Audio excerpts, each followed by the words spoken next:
উনি আমাকে বাচ্চার খাবার নিয়ে নির্যাতন করা শুরু করে। গৃহকর্মীকে মারধরের অভিযোগে থানায় জিডি হওয়ার পর ঢাকাই সিনেমার আলোচিত নায়িকা পরীমনিকে গ্রেফতারের দাবি উঠেছে। জানা গেছে 1 বছরের কন্যা সন্তানকে খাবার খাওয়ানোকে কেন্দ্র করে গৃহকর্মীকে মারধর করেন পরীমনি। এই ঘটনায় পিঙ্কি আক্তার নামের ওই গৃহকর্মী ঢাকার ভাটারা থানায় একটি সাধারণ ডায়েরি করেছেন। বিষয়টি নিশ্চিত করেছে ভাটারা থানা পুলিশ। ভাটারা থানার officer in charge OC Mohammad Mazharul Islam বলেন, চিত্রনায়িকা পরীমনির বাসার এক গৃহকর্মীকে নির্যাতনের অভিযোগ উঠেছে। এ বিষয়ে ওই গৃহকর্মী থানায় একটি জিডি করেছে। বিষয়টি আমরা তদন্ত করে দেখছি।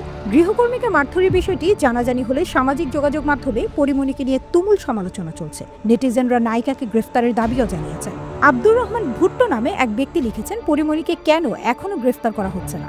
নিজাম নামে একজন লিখেছেন, যারা গৃহকর্মীকে নির্যাতন করে তাদেরকে মৃত্যুদণ্ড দেওয়া উচিত। মানিক খান লিখেছেন, যত দ্রুত সম্ভব তাকে গ্রেফতার করা হোক। শরীফুল ইসলাম বলেছেন, তাকে আইনের আওতায় আনা হোক। পরীমনিকে উপযুক্ত শাস্তি দেবার দাবি জানিয়েছেন আশরাফুল ইসলাম নামে আরেক নেটিজেন। প্রসঙ্গত, এর আগেও নানা বিতর্কিত কর্মকাণ্ডের জন্য পরীমনির বিরুদ্ধে একাধিক মামলা আদালতে চলমান রয়েছে।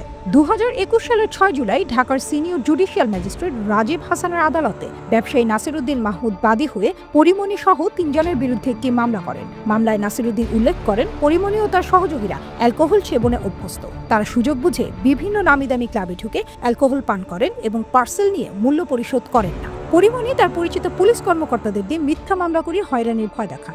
বাদী মামলায় আরও উল্লেখ করেন, পরীমনি ও তার সহযোগীরা তাকে মারধর ও হত্যার হুমকি দিয়েছেন ও বোট ক্লাবে ভাঙচুর করেছেন। এ ঘটনা ধামাচাপা দেওয়ার জন্য পরীমনি সাভার থানায় বাদী নাসিরউদ্দিন সহ 2 জনের বিরুদ্ধে ধর্ষণ চেষ্টা এবং হত্যা চেষ্টার অভিযোগ তুলে মামলা করেন। এছাড়া 2021 সালের 4 আগস্ট বিকেলে রাজধানীর বনানীর 12 নম্বর সড়কে পরীমনির বাসায় অভিযান চালায় র্যাব। এ সময় ওই বাসা থেকে বিপুল পরিমাণ মাদকদ্রব্য জব্দ করা হয়। মাদকের মামলায় পরীমনির একই বছরের 5 আগস্ট 4 দিন ও 10 আগস্ট 2 দিনের রিমান্ড মঞ্জুর করেন আদালত।